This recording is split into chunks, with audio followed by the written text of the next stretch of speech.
After his 5th race victory of the season last week, Philip Hammond was able to close the championship gap down to just 2 points to Corey Lazarus at the top of the Drivers' Championship standings. Tonight we head into the 4th to final round of the championship, round 9 of the Apex Racing Academy Porsche Cup from Spa. Welcome to the Apex Racing TV esports studio. My name is Sam Fitzpatrick. I have alongside me a different face, but a very knowledgeable one. Jamie Fluke joins us tonight, a driver who has many years of racing in the Porsche Cup cars, generally at the very highest level, including this 992 machine. And we've got 4 races in store for you tonight, with 2 heats, a B final and an A final from one of the most popular circuits in all of motorsport. Welcome to the stream. Jamie, fantastic to have you alongside. You've done probably in the top, what, 50 drivers, probably top 20 drivers of all time in terms of laps in the Porsche Cup car on iRacing. Probably. Raced, of course, many seasons in PESC. What would you say is sort of the difference between this car and maybe sort of other GT cars that we often, use, such as like the GT3 cars? Sure. So the Porsche Cup car is a proper driver's car. There's no electronics to really help you out. You have to do all of the driving yourself. You have to slow the car down, you have to get the car out of the corner all by yourself. No ABS, no TC. So it makes it a bit more of a tricky beast to drive. With the engine as well in the Porsche Cup car being at the back, it's not naturally the most well-balanced car. It can be set up to be well-balanced, but by nature it's, it has its quirks. So at a track as well, like Spa, where it's all, high-speed corners, a lot of flowing corners, a couple of little traction zones as well. You've got a mix of everything, but in general, it's a high-speed circuit. Keeping the car rotating how you want, but not too much, is so critical. And the Porsche Cup car, as well, is very well known within the community as being very sensitive in terms of tires. So keeping the tires in check and in the right operating window is absolutely crucial. It will be really, really key for these drivers looking to extract every bit of performance that they can out to the car. Let's have a look at that car and all of its specifications. Of course, it's a while back. I know that, I think maybe Pete said it in the past, but he really, and I think Kevin has said it before as well, they hated the 991 by the time that it got removed. Yeah. Were you pleased to see the 991 go and this new version of the Porsche Cup be introduced a few years back? Yeah, I was in the same boat as everyone else, because I remember how good the car drove when it initially came out. Sure. In 2016, I think it was. If I've got my... 2017. 2017? Yeah. Oh, I thought it was 2016. Late 2016, I thought. Could be wrong. We'll do some digging. We'll do some digging. But the big frustration that we had was that when we eventually moved to what was then known as the V7 tire model, everything changed in terms of drivability within iRacing, and that included the Porsche Cup car. And every change that iRacing made inherently with like suspension settings as well, which we don't have as many adjustments in the garage ourselves to tinker with, like we would in its GT3 counterpart, made the car handle really, really poorly by the end, no matter what you did with the rest of the setup, at least, that you could influence. So I was thrilled when the 992 came out, and it drove brilliantly when it first came out, and in my hands, I was not having fun by the end of my final season of PESC. It kind of went the same way. Like, initially the car was like, this is wonderful, amazing to drive. And yeah, it sort of tailed away a little bit for me. But yeah, it's quite the beast to drive. If you can get on top of it, you can get on top of pretty much any car on the surface. That's something I've harped on for many years. If you can get a feel for this car, you can get a feel for pretty much anything on iRacing. Sure. I just want to point out January 2017. So close. Thank you very much. Well, encyclopedia. What yeah. can I say? I still think though that's the 2016 season 4 though. Oh, Matt. Well, no, that would be season 1, wouldn't it? Because the season starts in December. So 17 season 1. Yeah. It was a long time ago. We'll continue arguing for the rest of the will. broadcast. I know that David's not here tonight, And, you know, we said in chat, fired. People think we're joking. We're not. He's gone. He's gone. Yeah, we hopefully we'll see David back there next week. I'm sure he will be back next week. And welcome to everyone in chat. Let's have a reminder of the championship. We've only got a few more rounds to go. We've got some fantastic races throughout the season, but this final 4 rounds is phenomenal. Spa, of course, tonight. Nürburgring, day before the 24 hours. And then Mugello, which will be the first visit that we've had to that track in this specific series, and Zandvoort, which I think will be the first time that we visited that track in this series since the rescan, which dramatically changed that circuit, and I think most people agree for the better as well. But let's have a look at the championship standings as well. First up, the Pro, and this has been really close the last couple of rounds. Philip Hammer was catching Corey Lazarus hand over fist. He won his first 4 meetings that he attended. Philip Hammer, after missing the first 2 rounds of the championship, got the gap down to 2 points. But Corey Lazarus was able to bounce back at Sebring, and then it was Hammer who was able to strike back at Bathurst. But they've been 1 and 2 for the last 2 rounds. Lazarus has really upped his game since Hammer has upped his game as well. And I can only hope that they take it all the way down to the last race. Yeah, we're looking forward to it. It's, I mean, we'd love a tight championship battle, and it's sort of, I may be doing Corey a slight disservice here, but it's tortoise versus hare situation where he's able to get the start, and Philip's like closing. Can he get there? Can Corey hang on? It's such a slender lead. They're basically neck and neck, and may the best man win. Unless, of course, the two of them have a bit of a rough few rounds, and Alexandre Chalet brings himself into the mix. It's possible. I mean, they're both missed rounds, so their drop score is a 0 at the moment. So if they miss a round, yeah, that could be 100 points gone for them. And yeah, it could really swing things around. So yeah, don't rule out anyone else. Ben Pedersen is at the top of the AM Championship. We know that Ben's a little bit ill today. And even more ill than he usually is, having to wake up at 4 in the morning from his native Australia. So he might struggle a little bit tonight.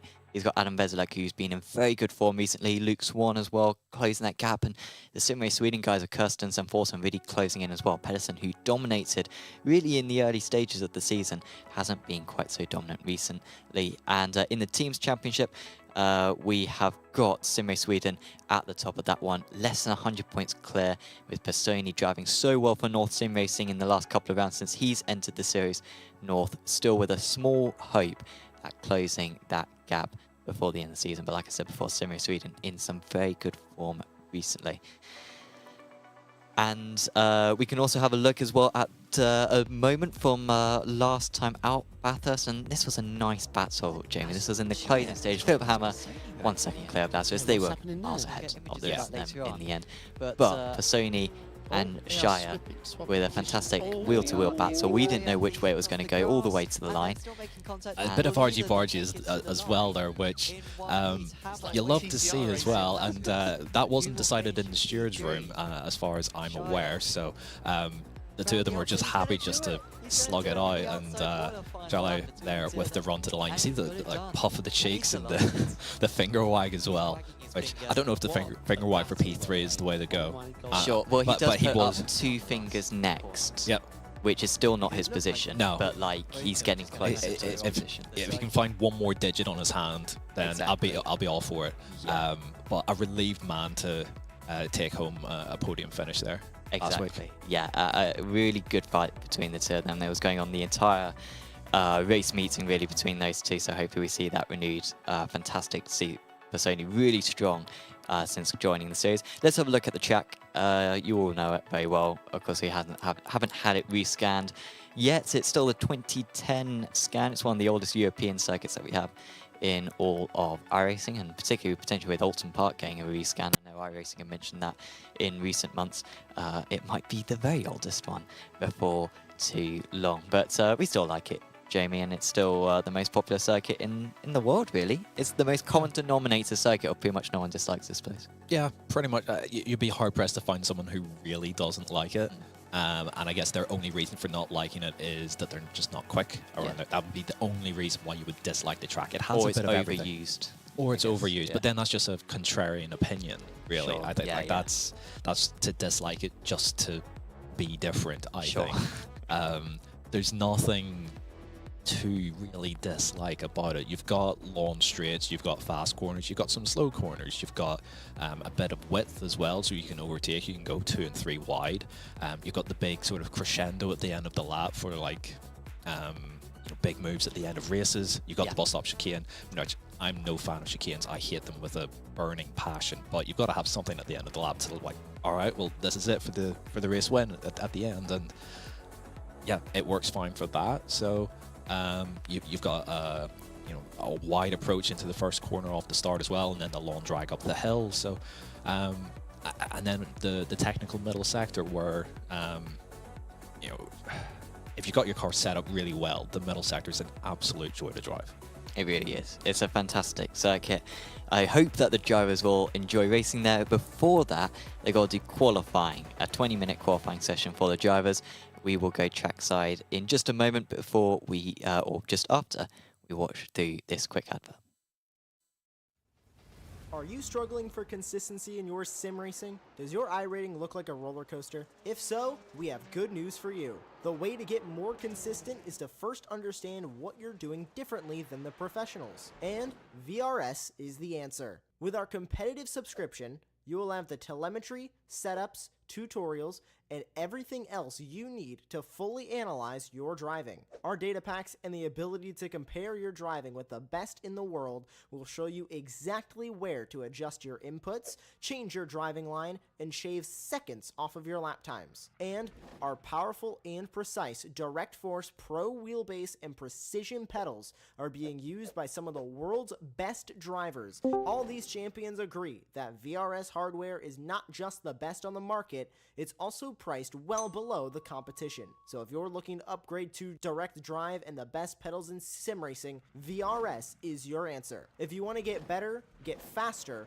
and make it happen sooner rather than later, you owe it to yourself to find out why so many people are switching to VRS. You'll be so glad that you did. Visit www.virtualracingschool.com and learn why the best use VRS. Welcome to Spa. The amateur drivers are just going out on circuit right now for their out laps and starting their first flying laps as well. We'll have 10 minutes of the amateurs on track, and then we'll have 12 minutes of the pros on track later on in the session. Albeit there's plenty of space around this Spa circuit. Not too many attempts though, Jamie. I mean, it's one of them where even in the traditional 8-minute qualifying sessions you get in the officials, in a car like this, you need to be getting out on circuit within the first 30 seconds or so, otherwise you're not going to get both your laps in. Yeah, exactly.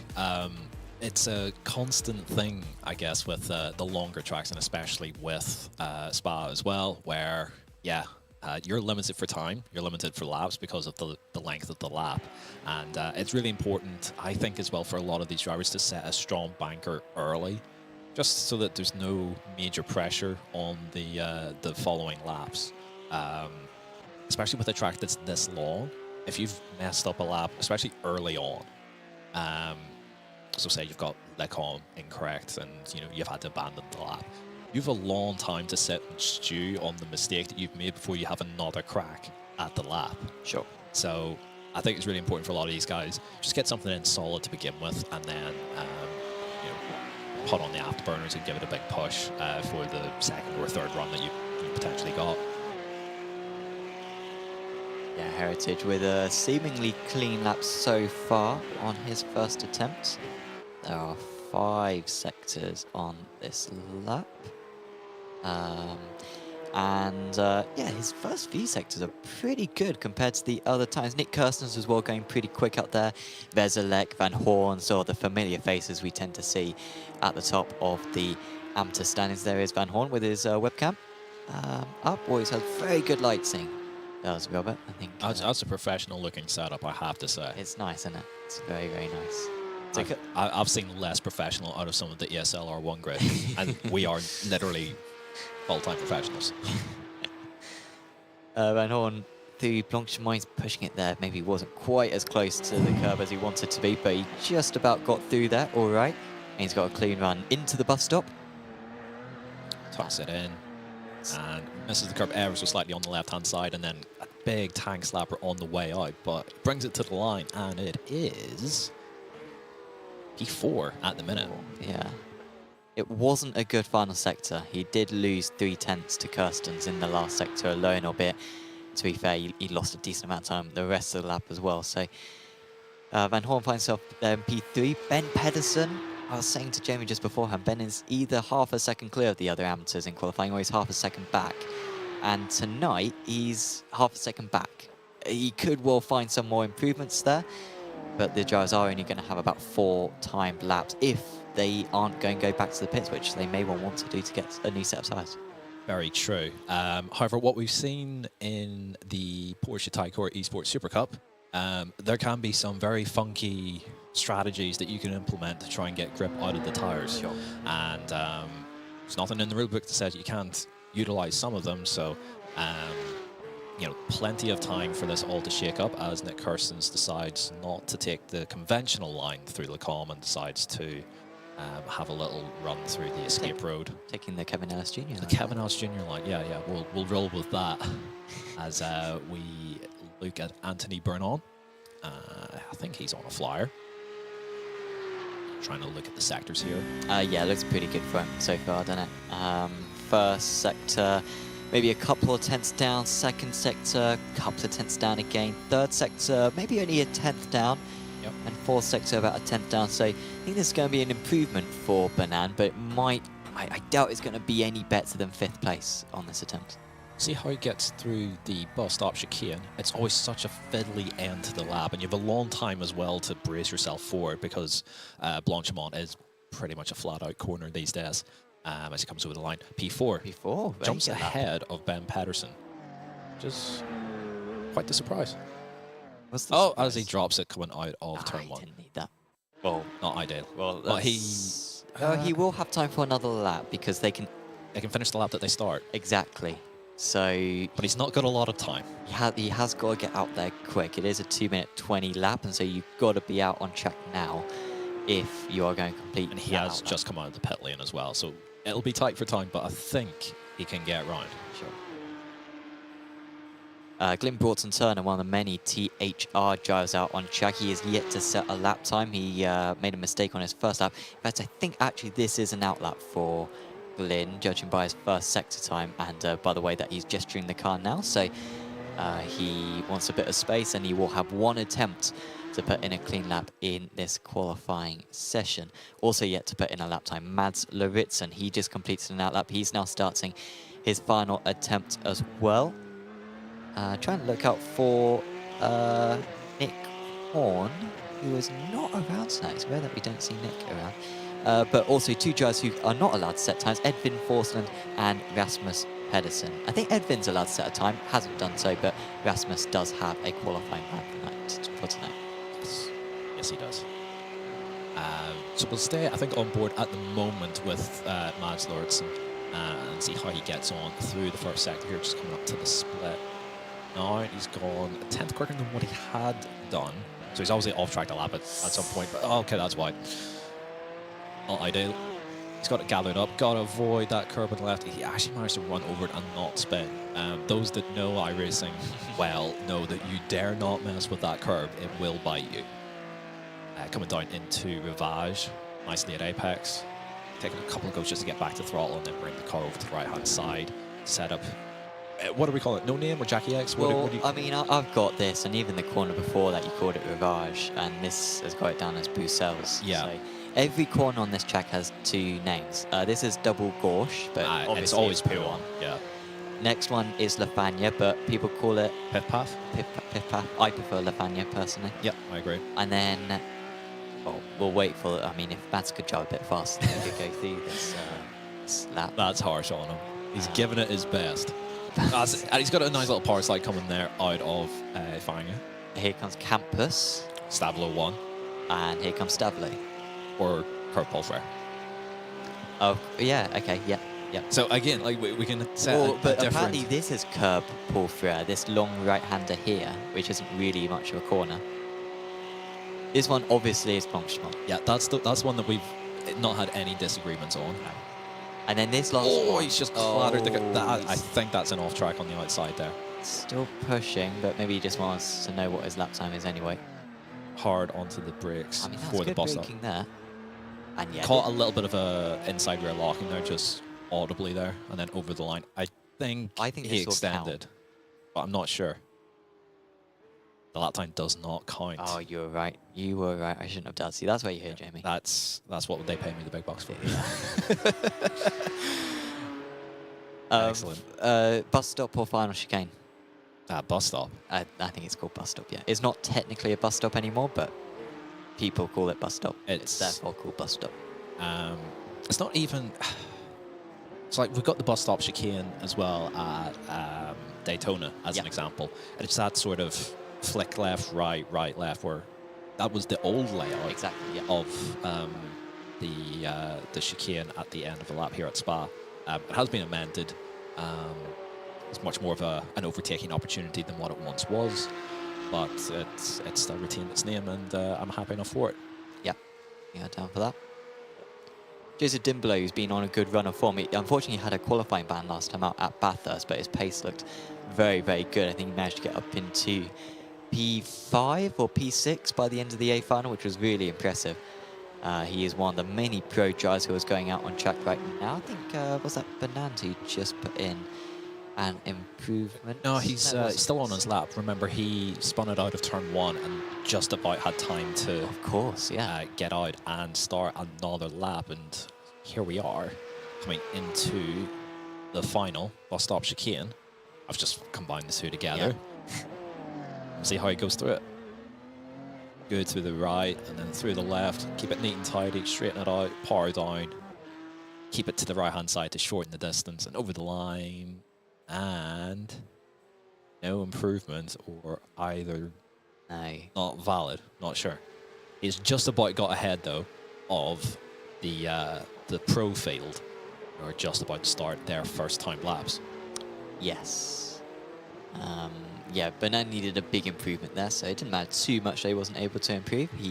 Well, I mean, I say that he didn't need a big improvement. Obviously, the drivers grid up with the Pro and the AMs in amongst each other. So while he's got 6/10 to the next AM, that could be a few Pro positions potentially on the grid, and they do score points for that overall position in the series. So maybe an improvement could have been used there, but I don't think it'll make a huge difference because these Pro guys should be quite quick, as Destraz pushing it really tight on the off-track there. Pretty much popped a wheelie there as well. Yeah. You have quite a bit of leniency with the off-track there, which is nice because in a Porsche Cup car, it is not easy getting through there. But yeah, exciting stuff there from Destraz there. Basically just firing the car into the air up over the curbing there at the top of Radio. Yeah, that was seemingly fairly quick for him. His first sector time at 38.32, fastest first sector of anyone. Kevin Richard. No, I say that. Alexander Shire. 3/10 clear of everyone in the first sector. I don't know how he's managed to pull off that. I suspect he's probably tucked nicely up behind someone to have pulled that one off. Yeah, there we go. You could be right, yeah. Here he is with the webcam once again. And the slipstream in this car is quite strong. So even from this sort of gap... He's not pushing anymore, though. No, he's not pushing anymore. Maybe that's why that gap is a little bit bigger than what I'd expected. So he's probably just cooling the tyre off now. He's probably off-tracked somewhere. A prominent spot to do that's probably the exit of No Name. If your first sector is already pretty good, that's the one place where it's quite easy just to push the limits a little too far.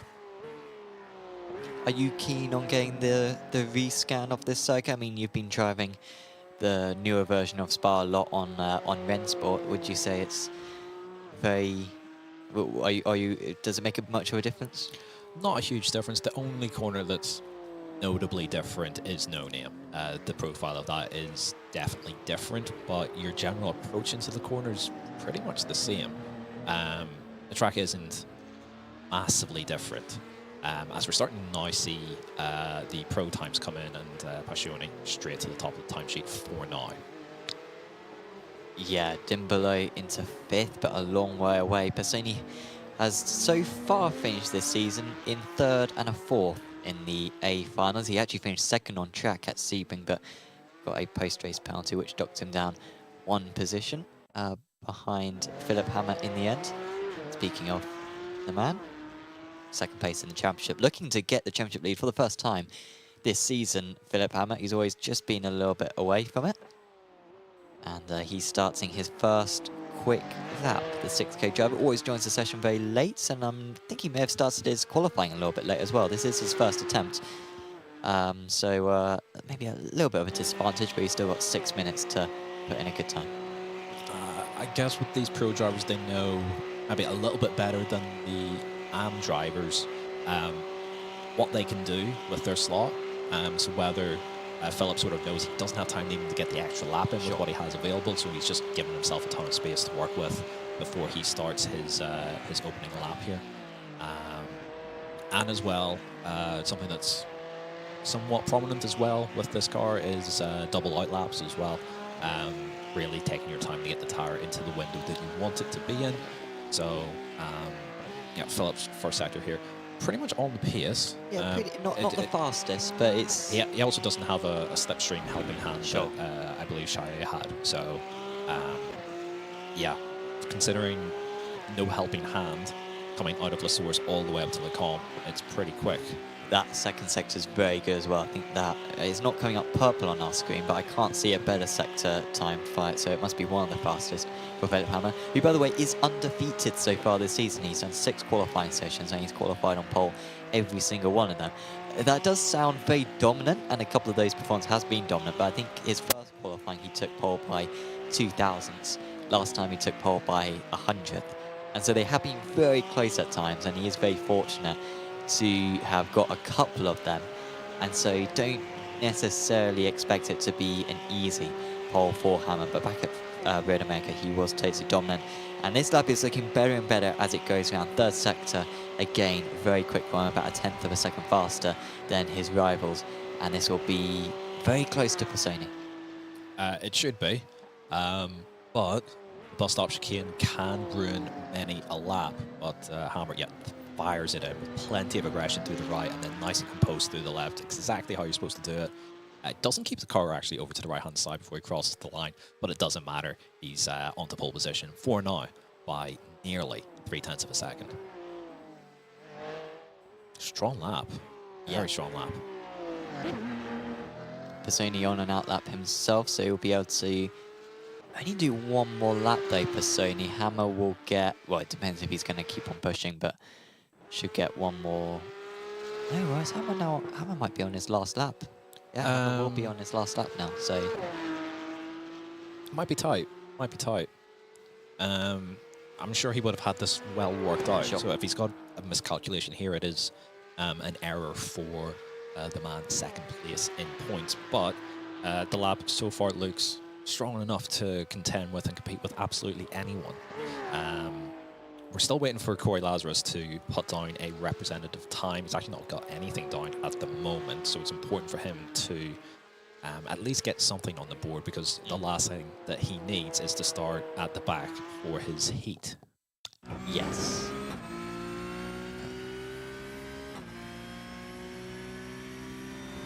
So we've got Hammer on the left now and Lazarus on the right.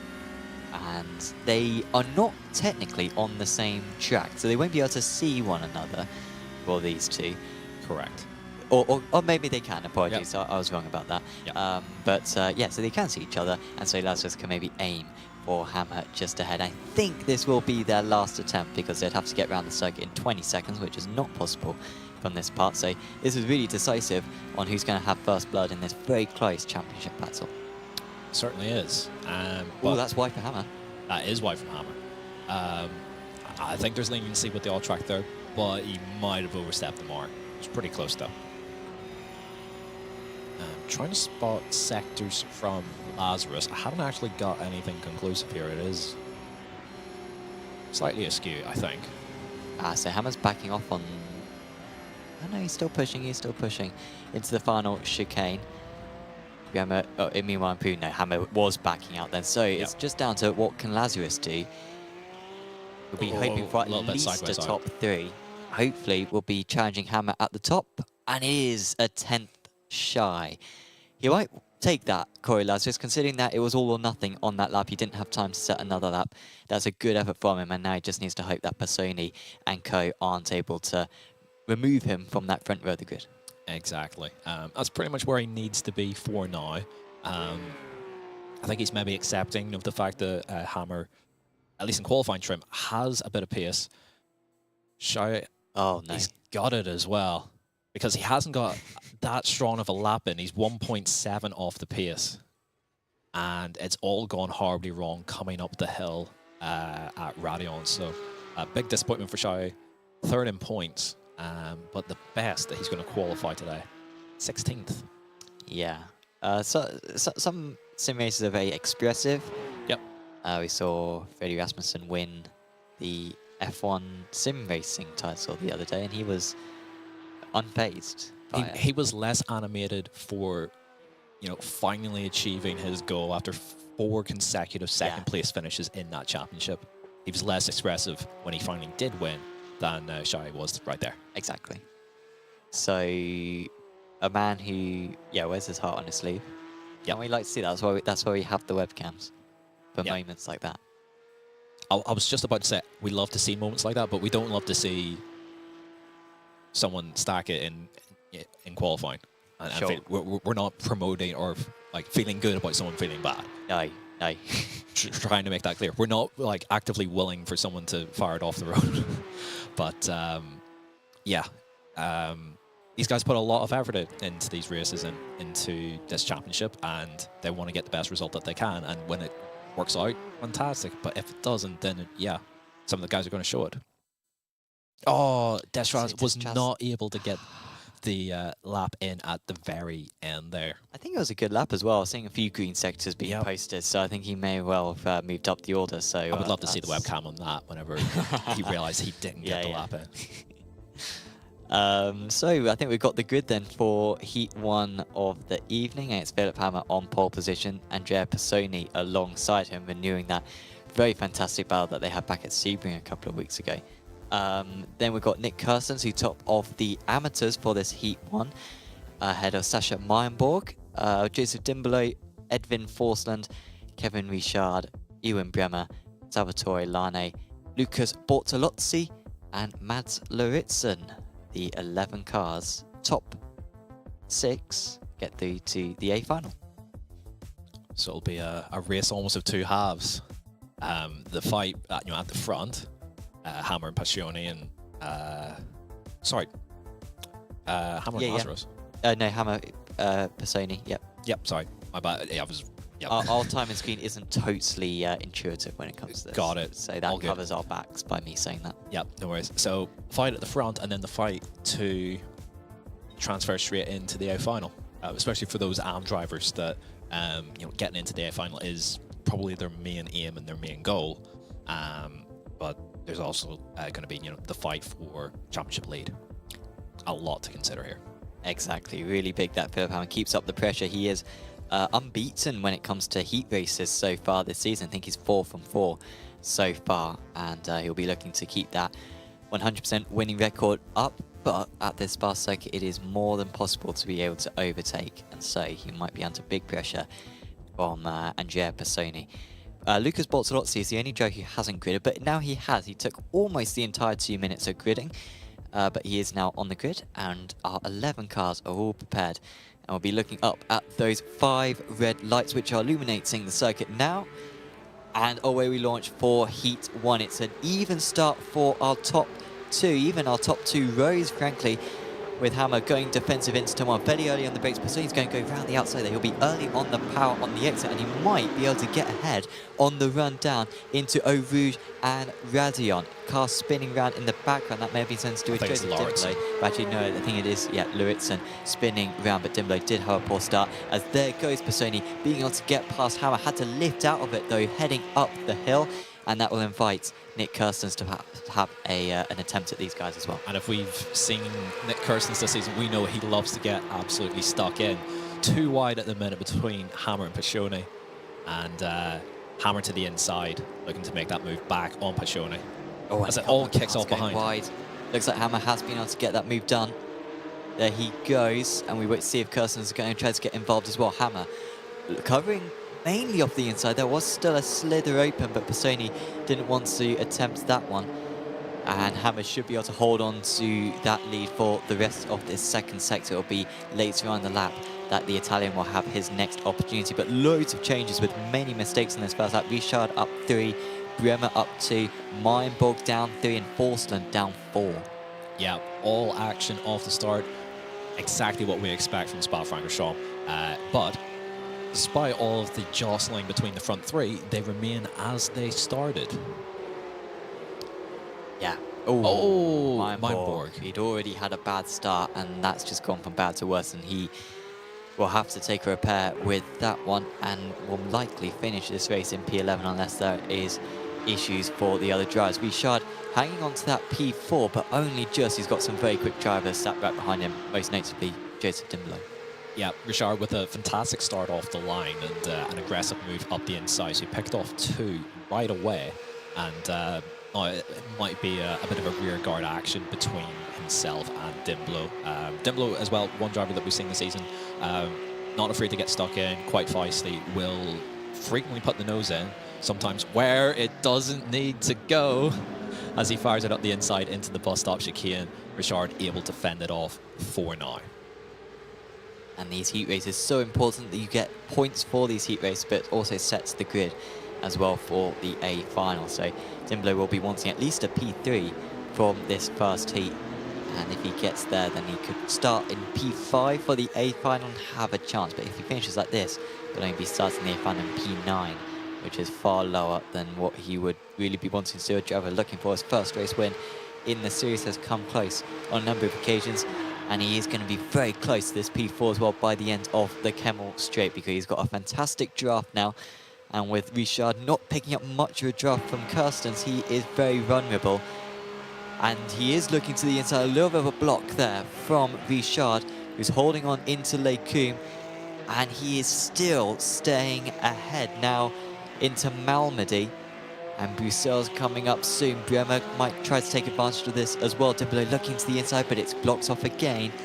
And all this fighting, losing each other a lot of pace. And now there's some contact. And through, potentially up 2 places, Salvatore Lane. Dimblo's going to try to hold on, but losing traction on the grass. A little bit more contact again. And after all of that, the one change was Lane moving ahead of Bremer and getting into that crucial top 6. I'd love to have another look at that, because I suspect it was Lorne into the back of Bremer, into the back of Dimblo, but remains to be seen. Just by looking at how the cars kind of all skated towards the outside there, there might have been a bit of a nudge there from Lorne. Bear in mind as well, this is for a transfer spot into the A final, so all bets are off. Gloves are off, it's already starting to kick off here. Exactly. Behind them, Forsland after that poor start for Edvin. Got a lot of catching up to do, but that fighting will be giving him a little bit of hope that maybe the comeback could be on. Top 2 still absolutely nose to tail, and still 4 and 5 nose to tail. And this might be getting a little bit personal, because this has been some ruthless fighting for the first 2 tours of this Spa circuit. We've only got 3 more of them to come, as Richard covering off again, but he's wide, he's very wide. Dimblo with a huge slide, and barely any of them are getting on the power on the exit of the bus stop chicane. Richard just taking that inside territory, as he has been doing for the entire past 7 kilometers of this circuit. Swooping line sweep for Dimblo. Hasn't worked out for him. Lane gets up into P5. Oh, and now there's contact between the 2 of them. Lane into the wall. Dimblo continues on. And Lane's chances of getting into the A final will definitely over now. Completely be resolved by the B final later on. Dear me. I don't think that's the first time this season that we've seen Dimblo and another driver come to blows on basically a straight bit of track. Sure. So it'll be interesting if we get a chance to see that back. But that was all getting very feisty and quite heated, and I don't think that that end outcome is a tremendous surprise to any of us. Sure. And of course, Dimblo could get a penalty later on if he is found guilty of that one. Of course, that could turn as well into a qualifying ban for the next race as well. So it would be very costly for him. Meanwhile, out in the lead, this is an important battle because this is between first and third for the A final, which often makes a big difference. Less of a difference here at Spa, but I've even spoken to drivers in the past who actually think that it's better to qualify in P3 than it is to P2, because then at least if you qualify in P3, you've got a chance at getting pole position for the A final, and that usually is a big advantage. Usually, but not necessarily at this circuit. If you're going to pick any track pretty much in sim racing as a whole where you don't want to start in pole position, it's probably here. As we found out on lap 1 here. Exactly. So that being said, if you do start third, you're still in the mix. Like, you can't just throw the car up the inside and just sort of deal with it and hope for the best. Whereas if you're in P1, you've got a little bit more control over how you get through the first corner. But yeah, should be interesting to see how we go for the remainder of this race as we have a look again at the start. Hammer usually is very cautious on the race start, and we sort of saw that again, but that was the nice start there from Richard, putting his car on the inside as you identified, and was almost up to P4 after one corner. Yeah, it took him a while actually then to get that final position to get up into P4, but yeah, it sort of all kicked off again at Le Combe, and we had that top 3 breakaway, which at the minute Kirsten has fallen away from. And yeah, we're going to see what happened to Lauritsen off the start. Yeah, just a simple loop out of turn 1. Oh, okay. I mean, we've all hit that bump, right? We have indeed. Okay, so we're going to get a better look then at what happened with Lorne and Dimblo. Yeah, he's come I think that's from... Dimblo. Yeah, that's fairly straightforward on that one. Yeah, we're going to see that. Yeah, that's a pretty clear-cut one from me. And we're going to get it from the opposite angle as well. Beautiful. That is a textbook classic pit maneuver if I ever seen one. Well, Dimblo's just made another mistake now. It's dropped him outside the top 6. I was going to say before how the top 6 was all set, and it was going to be a potentially boring race to the end when it comes to who's going to advance through. But Dimblo trying his best to make it interesting, and by doing a slight off onto the gravel, he has delivered on that. He's got 0.4 of a second to make up on Forsland, who has done very well after a woeful start to be back in that top 6. Still with a small chance at the title is Forsland, but he needs big results in the final 4 rounds to have any shot.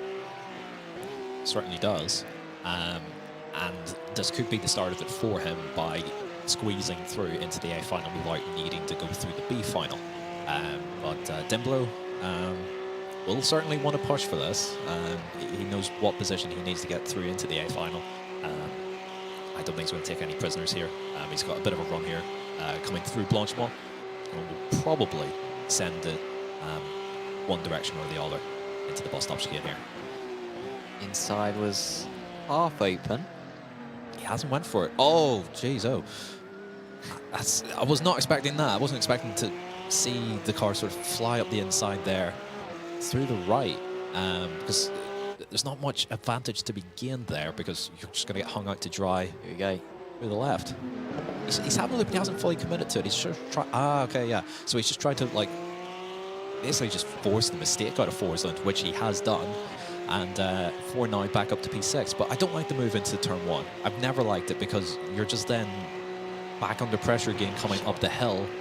We might be about to see that because credit to Forsland, he's kept very close through Eau Rouge and Radion, which is a lot easier said than done. Yep. Inside line is covered by Dimblo. He'll get his nose marginally ahead will Forsland, but you have to back Dimblo onto the brakes, but Forsland's going to try. He was almost squeezing his rival, carried a little bit too much speed, and that might be the end of the battle. It was a good effort there for Forsland. That was the line that he had to take in order to have any chance, but Dimblo just was a little bit more comfortable through that corner. Yeah, quite brave as well to try and hang it around the outside of Dimblo, because we know how late and aggressive Dimblo can be on the brakes.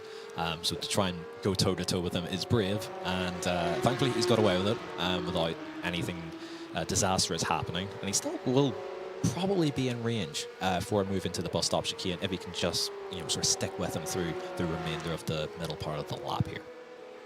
welcome to everyone, by the way, who is watching along. Lewis Belicki in chat saying Spa always delivers wholly. I think that is true. That was after the first couple of laps of the race. Francois Larose mentioning Ilan Destraz, who isn't in this race but will be featuring in Heat 2 with the injury that he's had. We have spoken a little bit about that in previous interviews, and yeah, best luck for Ilan later on.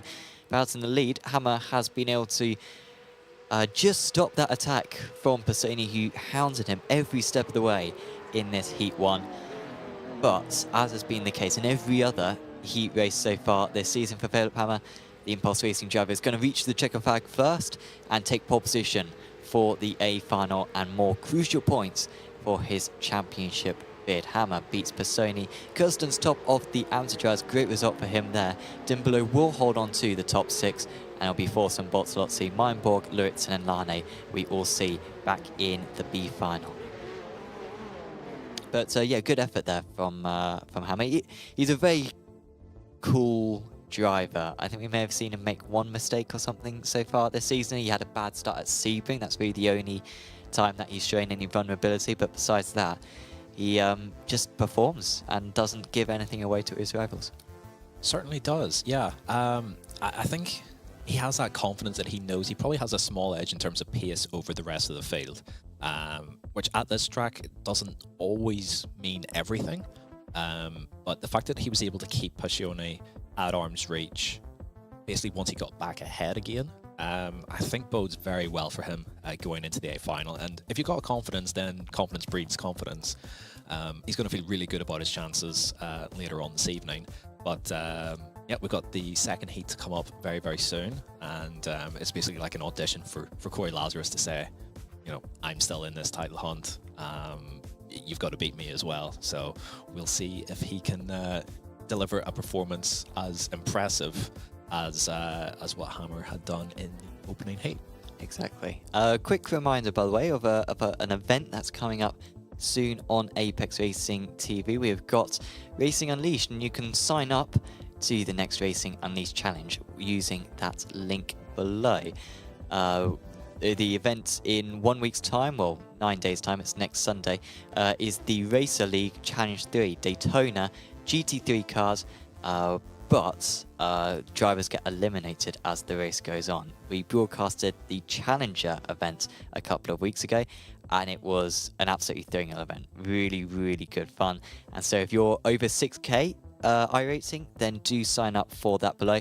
Also, if you're below 6K, sign up anyway. It's a free entry, and we've got more challenges coming up in future months. So do go to that link, sign up at apexracingleague.com. Let's have a look then at the grid for Heat 2. Corey Lazarus on that pole. It's an all New Zealand / Australian front row with Lazarus and Swan there. Then it's Veselek, another great qualifying for him. Destraz, Bernard, Pedersen with some work to do.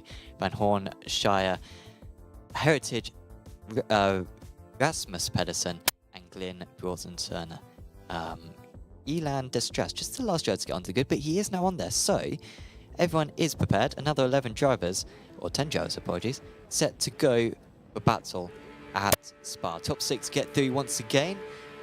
Lights are on, and away we go. Great start for Lazarus. He's going to be clear. Veselek, I think, with a very, very bad start. He's all the way down, almost to last position before they get even into turn 1. There goes Pedersen, really late on the brakes. That might not be too costly for him because he gets a good exit, and he will get up into P4, so he will take that up 2 places from his race start. But unlike in the first race, they're all single file in the top positions. Lazarus leading the way, and Hammer keeping, Swan keeping him honest. Yep, Swan keeping him honest. He was able to stay fairly tight coming up the hill onto the Camel Straight, but I'm not sure he's going to make the move here.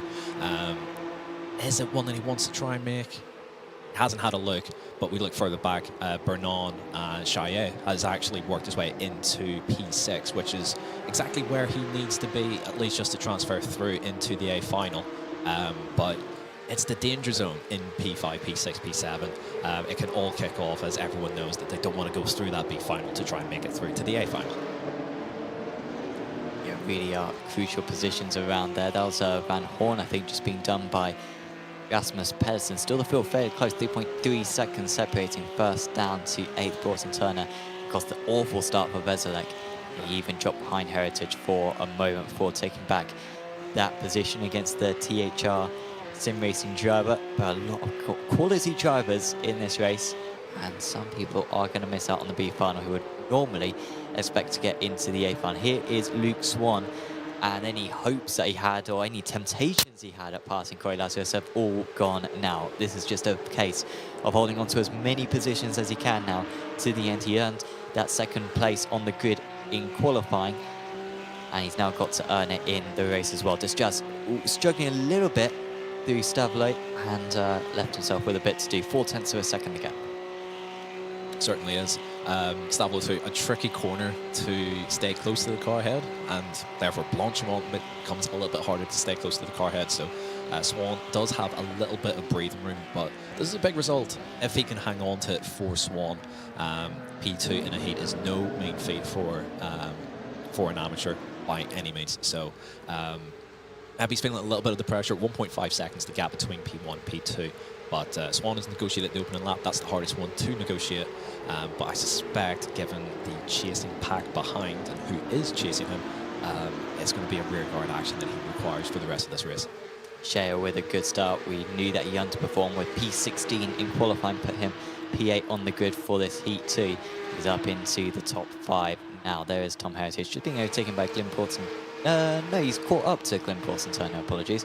So it's a shame that there's no Nick Horn. He should be around these drivers. Nick could have got through today. He could have. Absolutely could have.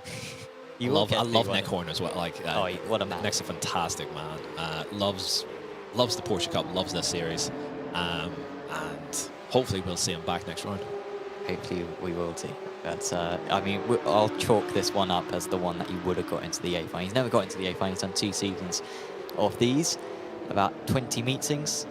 And one day we will get him into the A final. Lazarus, it's now 1.6 seconds ahead, but Swan is holding on. He was able to survive on the Kemmel straight, but he's actually going to be under a lot of pressure here into Pouon. Might need to put his car into the middle of the circuit. He's not going to cover it off, and Ilan Destraz will take that one, and he's up into P2, and now he's got to push hard for these next few corners. Tries to build a bit of a gap. He's running dangerously wide there, Swan, threatening to hit that big bump that we saw Meinborg hit earlier on. And Swan now versus Pedersen. That is first and third in the amateur championship, now nose to tail. Certainly is. Swan there, I think, facilitated the move. He'd maybe made a couple of mistakes from the top of Lecombe down the hill towards No Name. So once Desraz looked to the inside, I think Swan decided, all right, let's try and lose as little time here as possible. He knows that Desraz isn't really his fight. Yes, I mean, still fighting for points, and every position does matter, but Desraz did look a little bit quicker, as we just see Pedersen there take the... no, he's going to... Well, he's got it somewhat stopped, puff of smoke, but that was scary. It has worked. What a good move. It wasn't a deliberate... We've just seen him stare at the webcam there as if, what the heck just happened there? Jai has absolutely got away with one there. Pedersen was maybe a little early on the brakes, but yeah, Jai got caught out massively, and yeah, I don't know how he got that stop. That's incredible. Yeah, that's... Yeah. I'm going to start making a list of all these webcam moments for Shia, so this is great content. Side by side, though, between Bernon and Pedersen for 6th place, the all-important 6th place in this race, and the transfer spot then into the A final directly. Pedersen round the outside of Bernon, lovely on the brakes there, well composed, gets the position, and that's an opportunity for him now to latch onto his namesake, but definitely not related, Ben Pedersen, in 5th in this race, to try and maybe eke away from the chasing pack behind. Rasmus, with not the best qualifying by his standards, I would assume. Down in, I think it was 20th 19th, 20th. I don't think he got a clean lap in, so he's starting pretty much at the back. I spoke too soon. He's ran wide, and Bernard is going to take that position back on the exit of Poulon. Well, Rasmus had a qualifying ban. That's so right, that's yes, why forgot about he that. Started quite as low down as he did, Forgot and now about he's that. been caught by Veselek after that woeful start for Veselek. Remember, started up in P3, and he's actually done well, seeing how far back he was at the end of lap 1, to be now just 1 second away from the top 6 places, and he could well be ahead by the end of this next straight. Here comes some replays. You want to see Veselek there off Just the not start. going. Yeah. Lighten up the rear tires, which isn't going to help your cause. As I'd mentioned earlier this evening, the Porsche Cup car is so sensitive with the tires, so it's going to take him a couple laps just to get things back under control again. A lot of wheel spin. A lot of wheel spin. It's a horrible feeling because you think you've got it gathered up, and then you try and get the power down again, and it spins again. There's the scary move there from Shai on Pedersen. He's a lucky boy to get away with that, that's for sure. From the back of Swan I here mean, to get a really good look at it. Pedersen moved across quite late to the left. Yeah. So if Pedersen got hit, then I think it would have been as much his fault as it would have been Shaya's faults. But so, yeah, I think everyone's fortunate in that situation. Shaya, by the way, got past Swan, so he's up into P3. I think actually we may have seen that on the whilst those replays were going on. But Swan is going to come back, and Pedersen's going to try to get any positions from this as well. Of course, very much presenting the inside line there was Swan. Pedersen might be able to take it. They're still marginally alongside. Pedersen now with the upper hand, and it's a fairly narrow part of the circuit there. Pedersen is ahead, and Swan has now gone from 2nd down to 5th, and we've still got a lap and a half to go. Yeah, I had a little bit of fear there because I know what that corner can be like in terms of the word that we're sometimes not allowed to say, netcode. We've got 2 Australians, I believe it is, or 2 New Zealanders, one of the 2. Apologies, I've got that probably horribly wrong. On a European server, through a corner notorious for FE contact, but they were able to negotiate it perfectly fine. I guess they're probably well used to side-by-side through there on questionable ping numbers, and yeah, they were able to survive and hold on to P4 and P5. Who was the World Championship driver that you used to race against who was based down under? I remember that was Riley Preston. Riley Preston, I think it was. He was yeah. the prominent one who always, without fail, would get into issues almost entirely due to his connection. Yeah. Or due to his location more than anything. Yeah. His connection wasn't great either.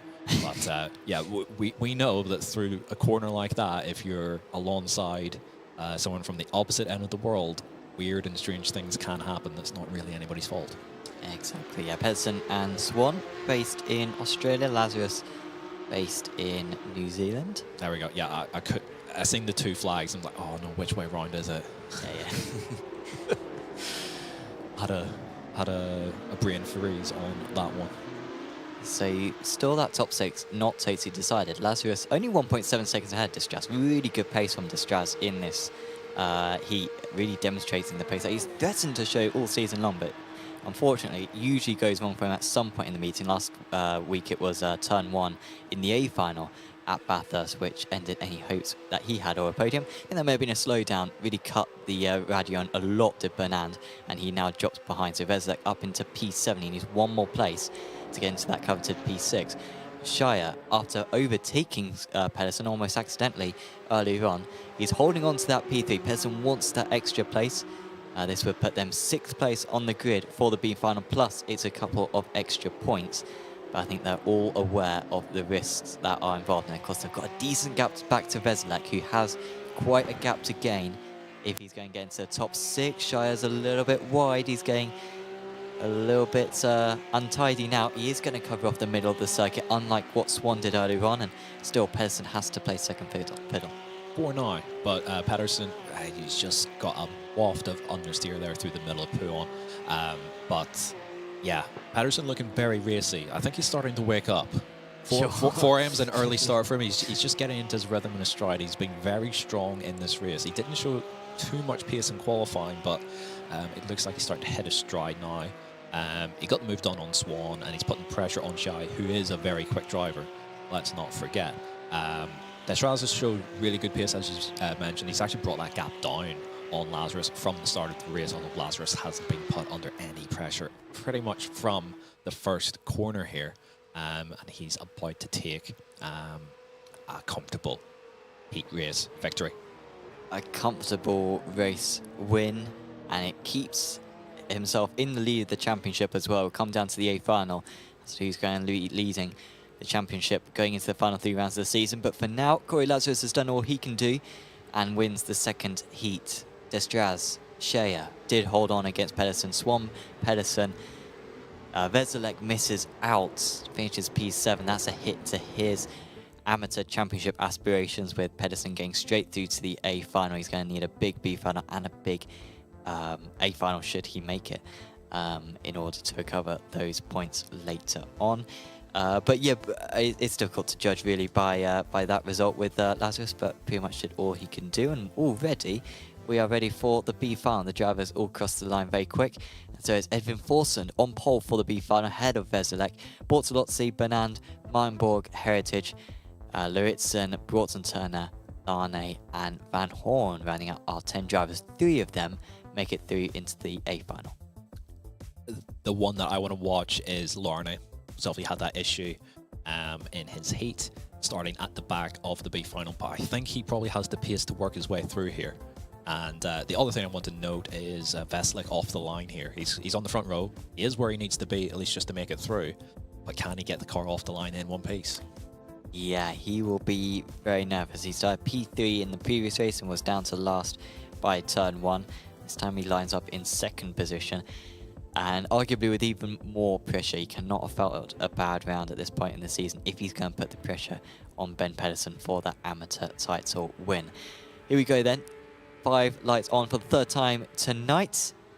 And away we go for the B5. It's another poor start for P3 on the grid. Better start for Veselek though. Great start for the man who started P5. I think it's Anthony Bernand, who's looking to get up into the top 2, into turn 1. And I think he is going to do that. Veselek did run wide on the brakes into La Source, and that is a change for those positions. Lane making some unusual shapes. He's into the wall already. He is round. And I can only hope that no one else was involved in that one. Unfortunately, they were. But Glyn Broughton-Turner was caught up in it. I think Robert Van Horn could have been the other man who was involved. No, Van Horn continued, but I think there was a 3rd driver involved. So Forsund leading the way ahead of Bernand and Veselek. They're the drivers who are going through at the moment. 4 now. That was silly off the start, I think, coming out of La Source. It was Larnay right over to the inside. Larnay was right over to the inside. Yeah, like inside of the white line, and you know that the wall's coming up, and you know a car's to your left. You've got to go somewhere straight into the car on your left. It's not where you need to go. Really playing a lot of risk there. You're absolutely right. He had to change his line, and he was the one who put himself that far on the inside in the first place. So that is relief, really, for everyone else in this race, because Larnay was one of the favourites to get through into the A final, being a pro driver. And the good news is that we've still got the top 7 line astern. Bortolozzi will work hard to try to bridge that gap, but I doubt he'll be able to. So to Glyn Broughton-Turner, who was caught up with the spinning Larnay. And we wait to see if anyone else has any damage. I think Bortolozzi may have actually got a slowdown through Radion. That is why he's quite so far back. But Forsund not dropping these drivers even in the middle sector of the lap. This is much closer than what he would have wanted at this point. Yeah, absolutely. It might be the strategy, though, just to preserve the tyres ever so slightly. It's a slightly longer race. We've got 14 minutes to work with here instead of 10. So it could be playing it safe, but you don't really want to be absorbing pressure right from the very start. And Bernand looks quite racy at the minute as we come towards the end here of the first lap. Looking to the outside, Bernand. Not going to find a whole lot of space there, but he's found a bit of a car width. Fortunately for him, Veselek wasn't close enough to be aggressive himself. And that top four still super close to one another. Heritage doing a really good job up there in P5. Heritage has never got into an A final before, so this would be big for him and for his team if he could do that again. But now just putting his car on the outside into each one of these cars. Contact between Heritage and now Van Horn was able to get through. That was very fortunate. I was sort of looking away there, focusing on the top two, and there was just a late attempt. Was it Heritage hitting Veselek? Or was it something else? I think it was Meyenborg and Veselek. I think you're right, yeah. And I think it's that classic Spa thing where it all checks out. One takes a wider line to cut back in, the other decides to move up the inside, and they meet sort of clumsily towards the exit of the corner. So that's broken this entire race wide open. Top two will have broken away and probably will continue to break away, given their the pace that we've seen from them so far. Heritage doing well to navigate the choppy seas on this one to work his way up to P3, but he probably doesn't have quite the same pace as the top two, so the focus will be on him to try and just keep it nice and clean from here and make as few mistakes as possible and hang on to that third position to try and make it through to the A final. Yeah, and I'm not sure if Mads Lauritsen has got through to an A final either this season, so some big opportunities. Van Horn definitely has, Veselek has done on many occasions. Yeah, I think it's Broughton Turner, Bortolozzi, Heritage and Lauritsen who are yet to make it all the way to the final stage of these races. Of course, next week at Nordschleife, we have not got those different stages. We've just got a single hour-long race to help the drivers prepare for the 24 hours. That will be at sunset time, I think, as well. So a little bit darkness on that circuit. That'll be next week. For now, still Tom Heritage driving very, very well. He's actually caught a couple of tenths through the middle part of the lap here this time around, which is it's a small surprise to me, given especially where he qualified and how his heat went. I would have thought that Forsland would have been able to... Ooh. We have lockups galore coming into the bus stop chicane. Veselek's composure, I think, has completely disappeared here, to be generous and kind to him. He definitely has the pace to still make it through here. I'm so convinced of that. He just needs to get his ducks in a row a little bit and settle himself. He knows he has the pace. He just needs to keep his head on. You really didn't think he'd be in this situation. Qualified up in P6 in the qualifying. Here is Lane then. Oh, okay. So he's already been pushed over there, right. But he should... so, to be fair... Okay, so... The other driver, I think it's Lauritsen, isn't it, in the fluorescent car. Lauritsen should know that Lane's going to come back on. It's a bit like the Watkins-Glen turn one situation where you know that driver's going to rejoin, and you should be affording them a bit more space, I think, on that point. Possibly, but as the collateral damage there on the way through. Okay, and then the incident with Meyenborg and Veselek, so... Yeah, tit for tat really on that one. Meyenborg up the inside, probably, at fault here. Oh, that's a close avoidance right there. Oh, as we've got alongside Van Horn, now ahead of Lauritsen. That's a very, very significant move because he was losing a lot of time behind Lauritsen. Gap's now up to 3 seconds to Heritage, and now Van Horn can try to close that gap. He's got 8 minutes to do it. 8 minutes is not a lot of time. Heritage is still basically maintaining his gap to Forsland just in that low 2-second range.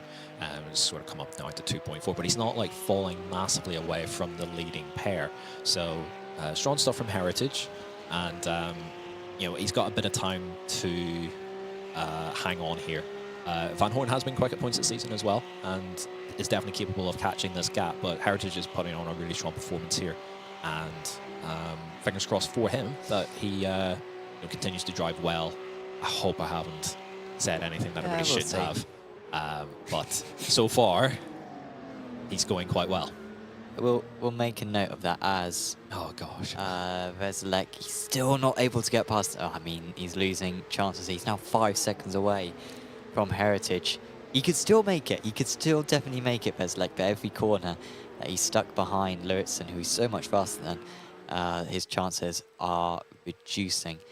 But yeah, of course, on the Apex Racing TV, we did post the April highlights, which I think maybe had, I don't think there were any commentators' curses this month. There was a lot of crashes, not many commentators' curses, so hopefully Jamie has caused one there, and then we have some for the May edition coming out in a few weeks' time. Well, since I'm not a full-time commentator by any means, hopefully that absolves the commentator's curse from me. Well, we're about to find out, eh? But the last time that I was in the booth that I do remember, I inflicted tremendous pain and suffering upon, I think it was Jamie Tewksbury at VIR, yeah, Tewks, yeah. where every step of the way that I said he was doing well, he then proceeded to spin 2 corners later. So I think that made the cut as well for the compilation. yeah, I think it did.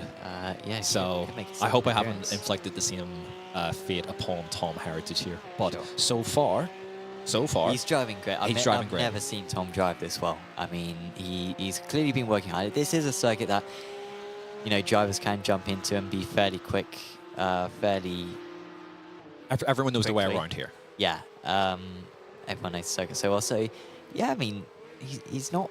He is losing a bit of time to Van Horn. Van Horn's closed in about 0.8 of a second in the past lap, but if he keeps that up, then that's more than... He's got the gap that he needs. We're going to have another... It's going to be close, actually. Yeah. Because between 2 and 3 laps, we need to cross the line with 9:20. If we cross the line under 9:20, okay, we'll be over that. So we've only got 2 more laps to go. Yeah, looking that way. Heritage definitely wants it to be that way. Yeah. It's tight, but yeah. Yeah, I think we'll miss out on it by 5 seconds. Yeah, So looks yeah, about they right. need to be crossing the line now. Yeah, very And they're much just so. coming out the final chicane. That gap, though, isn't coming down at a massive rate of knots. It's not like he's getting caught hand over fist. Gap's 2.4. Van Horn will get close if he continues at this rate, but it's still in Heritage's hands. He has enough here to hang on. Oh, it's a big slide out of La Source. Well held, it has to be said. Beautiful power slide actually coming off the corner. But we look back to Veselak, who's still stuck behind Lauritsen. It's no longer in Veselak's hands in terms of making it through to the A final and making it into the top 3. He's relying on issues ahead at this point. Yeah, I wonder if he's even got a bit of damage. I mean, that car doesn't look... maybe I thought one of the front corners actually was a bit impaired, but actually I think it looks... maybe the front right is maybe a bit, or maybe that's just the paint. I'm not sure. Here he comes. Around the outside goes the pole, and that's a lovely move. Really good move there from Adam Veselak. Was it worth the wait? I don't think he'd agree, because all those laps stuck behind, he has lost any chance. And he's just crossing his fingers and his toes, hoping that something happens ahead in the remaining lap and a half. Yeah, I thought that move needed to happen 2 laps ago. But yeah, the entire meeting hasn't really went to plan for Veselak, and that's a shame for him. But where he has had his struggles, this promotes opportunities for Heritage and Van Horn. The gap has come down. Van Horn now, as well, crucially, is into draft range, which is sub 2 seconds in this car. It's very, very strong. So Heritage still needs to stay on his toes. He's starting to drop off a little bit from the front 2 as well. Maybe the pressure's slowly starting to get to him a little bit. It's still, though, in his hands. If Heritage maintains his level here, he will make it through. Van Horn isn't likely to find an extra second and a half of pace out of nowhere. Stranger things have happened, but we know what these guys' pace is generally like. It's in Heritage's hands here, coming on to the final lap. Yeah, Van Horn, but again, 6 tenths through the first sector. That's pretty much La Source, and then Eau Rouge and Radion. Van Horn was so good there, actually, through the final chicane. Yeah, that gap really has come down committed. quickly. So he's now down to 1 second on that last lap. Fastest lap of the race for Robert Van Horn. That's a fantastic time. 1.4 seconds faster than Heritage. Okay, He's this is all now. 1 second behind. So if he keeps catching like he is, he will be on him going into the bus stop. He's just got to try to execute this climb up the hill, get healthy into the draft. He's pushing it. Oh no, you can see he's not happy. slapping the wheel. Is that a slowdown or is it just an off track? I mean, he's keeping his foot down. I mean, the way that he was gesturing, slapping the wheel, I thought that was a stay down. It looked like a pretty big cut, but we'll see. Maybe he's just going to try and keep the pressure on Heritage anyway without clearing the slowdown. He's wide there through Malmedy. Seems to be... it's not that he's backed out of it. He's still keeping the pressure up. Really putting a lot of pressure now on those front tyres as Van Horney's maybe starting to overdrive a little bit. Possibly. He can afford to pick up the 1X if he's got any spare. So he may have a black flag. That might be why he was getting annoyed. May have only been a 1X, but if it's going to give him a 40-second post-race penalty as he's drifting, and that's going to overheat the tyres, and the car's going to be a handful going to Lafagna. Yeah, see him still working away at the wheel, both directions. He's got a little bit of stability through the left. Spoke too soon. A little bit of a slide on the way out. Yeah, apparently he's got a black flag, so, I mean, yeah, he's probably just going to bring it home at this point. But Heritage is still driven really well, and all being well, through the final couple of corners, will hang on and make it through to the A final. For the first time, by my reckoning, I might be wrong, but I think that will be the first time he's got into an A final. All it's taken is for me to jump into the booth to make it happen. Exactly. Nothing to do with him. Edvin Forsland around the final corner. Simri Sweden really got a residency really at the top of these B final standings, and they've done it again. They did it at Zolder, they did it at Sebring, and they've now done it at Spa as well. He gets through into the A finals to join his teammates. Philip Hammer's not in this race. Bernand finishes in second place. Heritage gets through in third. Van Horn fell off significantly at the end, but we think he might well have a 40-second post-race penalty, which makes it irrelevant anyway, because everyone will beat him apart from the two retirees in that race, which were Bortolozzi and Lane. So yeah, Forsland, we didn't really see much of him there, but nice performance again. Yep. I just caught out of the corner of my eye. Heritage whipped out a few donuts there at the exit of the source to celebrate him making his what must then be his first A final, which is fantastic for him. He'll start on the back row in last position out of those that have qualified through, but he can only go forward from here. Yeah, I mean, he's got nothing to lose, right? And the way that the point system works is that even if you finish last in the B final, or last in the A final, you still score more points than anyone in the B final. You sort of order everyone, so all the drivers in the A final, then all the drivers in the B final, and that's the order that the overall points get given. So there was Forsland beating up Benand, and Heritage as Lech Lauritsen, Meyenborg, Bronson Turner, Van Horn, Bortolozzi, and Lane can get some early practice for Nürburgring 24, yeah, doing it in the Porsche Cup. Did you do, how many Nürburgring 24s did you do? It must have only been a couple, right? Exactly 0. You never did one? It's one of the very few that I never did, because it always clashed with a World Championship round of some description. Sure, yeah, PESC used to go on for longer, didn't it? It used to go on for a lot longer, back even in the iRacing World Championship Grand Prix Series days. Like that would have been early mid-season.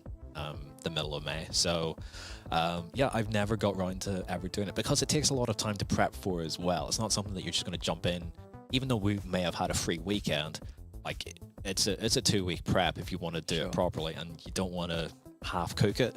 So it's not one I ever got around to doing, sadly. Maybe someday. Maybe someday. Maybe someday. I'm doing it. Maybe I can track you into my team and you can carry us. Definitely quite busy next weekend. 22 hours. You can find the time. I have many better things to do with my Saturday and Sunday than 22 hours of a 24-hour race. Well, we'll be discussing some of those things because we'll be discussing that in the late Apex, because Jamie's currently got prep for ESL R1, which he was announced as taking parts in for this season a few days ago. And we'll be discussing his thoughts on the new season when it comes to that, along with all the other news when it comes to sim racing. The big one, obviously, Fanatec. Big deal with Corsair looking like it's going to go through. And we'll be discussing everything around that, what our thoughts are about the future of Fanatec should that move be made.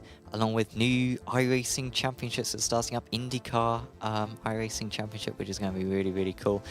Mustang potentially coming to iRacing and already coming to ACC, and many other updates. It's quite a busy week, so do tune in for that. That will be on in about an hour's time, 20 or 10 p.m.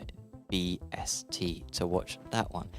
But warm-up is now over, and we are going to be able to see the grid then in just a moment for this A final. Yeah, what do you reckon Hammer's chances are to win this one? That's a good question, because I don't think he leads by halfway through lap 1 because he's starting on pole position. I genuinely think it'll be either Lazarus or Passione, second and third, who'll have a crack at him heading up the Camel Straight. I think that could be a very good shout. We saw it in Heat 1. There is Hammer looking to hold on to the race lead. Lazarus in second place, Bassoni in third. Distress looked very good in his heat. Do watch out for him. Kirsten's looking for more good points. Top of the amateur drivers, then it's Shea, Bremer, Ben Pedersen, Kevin Richard, Luke Swan, Jason Dimbley, Rasmus Pedersen, and the final three, Forsland, Bernand and Heritage, who just got through the B final a couple of minutes ago. We are waiting for, I think Philip Hammer was the last driver to get on the grid, but he is now there for Impulse Racing. I think we're waiting on Bernard as well. Bernand is still, sorry, yeah. So just waiting for Bernand. He's making us wait. Oh, Never mind, he's not made it at all. Well, let's see what he can do from the pits. 5 lights are on. 15 drivers to round out this event at Spa. And it's a mega start for Hammer. He's already a few car lengths clear. Awful start for Bassoni. His chance of the race win surely going up in smoke. Just as his car did off the line there with a lot of wheel spin. As the top 3 go through in single file. There's a pinch point at La Source, but fortunately the drivers managed to get through fairly clean. Ben Pedersen with a good start there. He's up 2 places. Bassoni trying to recover some places. He's alongside going into Eau Rouge and Radion for this first tour of this Spa circuit. A couple of drivers really taking it tight on the off track there, and will be lucky not to pick up any slowdowns. Hammer though surviving the slipstream from Lazarus on this first tour. Yeah, Lazarus did not have a strong run up the hill. Oh no. Oh, Bassoni. dearie me. It's all kicked off at Le Combe here on the opening lap of the day final. Ben Pedersen was involved, and Nick Kirstens as well. Some big hitters in the AMS. Yeah, some questionable rejoins there, but all just about above board from the looks of it. But Bassoni. Bassoni's run. Well, I think that's the worst lap I've ever seen. Well, it's third of a lap. It's not gone well. And that's me being pretty diplomatic about it. It has not gone well. Oh, here comes Dim below. He's covering off the inside. Demblo's up 6. He's managed to skirt most of the danger here. I don't know if he was involved in any of it, but he skirted through all of it. And he's up to probably where he should be in terms of where his pace lies, up into P5. Richard, who was so good on lap 1 in his heat, struggling to maintain his position now in this A final. Well, you say that, but he is up 3 from where he started. Up 3, yeah. So it has been a good first lap for him so far. Forsland's made a good start as well. He's come through the B final and he's already up into P8. And leader of the AMS. Leader of the AMS, yes. I was just about to double check that I got that right. He's got ahead there of Luke Swan, who had qualified top 4 overall. And yeah, we've had Edvin Forsland basically work his way from the back, and the two have converged somewhere in the middle now in the A final here. As we come down to the bus stop chicane to round up lap 1. Oh no, he must have jumped the start. We've spoken too soon. Slow down, I assume, the former. You're probably right. That's a shame. Because yeah, he worked his way from the back up into P8. Like, that was a really, really strong opening to his race. But lap 1 down, Philip has put the hammer down. 7/10 clear, and yeah, looking strong so far in this A final. He's looking dangerously close. It was a jump start as you had predicted. Another one right. Let's go. Jamie with a fist pump there. I only did that because you can't see me right now. Sure. half a second, then the gap came down a little bit in the toe, but not a whole lot. Ben Pedersen with a slowdown or something? Yeah, I assume a slowdown given where he was slow, which is on a straight. Man, it's been a frustrating few rounds for Ben Pedersen. It's still decent points for his championship, and with Veselek not getting into the A final, he'll outscore Veselek, but the likes of Kirstens and co will be Swan as well. Getting some points back. Swan is a very good shout as well. Did we see Kirstens lose? Kirstens got into... Oh, no, apologies. It was Forsland's who was into the lead of the Yams, wasn't it? Yes. And then he had to pit. It wasn't Kirstens. Kirstens hasn't had a strong start. I guess he got tangled up in that mess at Lecombe. He did. He got hit by Personi, didn't he? And had to miss the corner. He's done very well considering. Yes, he's been able to sort of gather himself, and he's not lost a ton of ground compared to those who are around him and those that he's generally fighting for in the AM category. So not all is lost, but he did have a really strong qualifying and heat and was well ahead of the rest of his AM competition, and now he's back in amongst them once again. Kevin Richard up 3. Again, strong move forward after a slightly inauspicious qualifying, probably by his standards. He's generally worked forward quite well in both races so far, and yeah, he's got a nice little pocket there where he's got Dimblow a little bit up the road from him, and he's got a, I wouldn't say a safe gap to Bremer behind. Half a second around here is not safe. As Destraz and Lazarus. Oh, there's an issue for Lazarus. What's happened here? It's difficult to tell if it's a slowdown because the way he car jumped, seems jumping, so he can change gears. Either he couldn't change gear or he was trying to jam on the brakes to stop a slowdown. So maybe he was wide of Blanchimont and picked up a slowdown there. I'm not sure, but that's huge for the championship. It really is. I mean, he wasn't looking good to necessarily beat Philip Hammer. It was looking like he was going to lose the championship lead, but with the way that Hammer has been not finishing outside the top 2 in any race that he's taken part in this season, you need to at least stay close to him, and that is not something that he's doing. Bremer with a slowdown. That looked, tight in terms of the margin at the top of the hill there. And you can see how painful a slowdown it is, even after lap 1. And it was a slowdown and Jamie's. I mean, I've never seen the man more animated. His hands are reaching for the sky. He's that happy that he's called that one. I'm pleased that I'm generally getting these right, because I don't jump into the booth that often, and to get a few calls right is pleasing. It has to be said. This man will perhaps be gesturing as well if he holds on to this position. Started in P16 basically this evening, qualified in that position. He's somehow up into P3 now, Alexander Shea. Doing an amazing job, but Lazarus is past a bit of contact between the two of them. The hand raised there from Shea. He's not happy, but I don't think there's much in that. Lazarus is like, well, I'm getting through here, buddy. And Shea had kind of left the door a little bit open there. It's not a common place to overtake. A little bit of a blink there. A look over the shoulder from Shea. Maybe someone's stepping on his internet cable. Maybe he's got a dog or a cat. He's doing all the karting manoeuvres at the moment. Between the hand gestures and then lurking over the shoulder, it is as though leaning to the outside through the corner as well to put weight on the outside rear axle.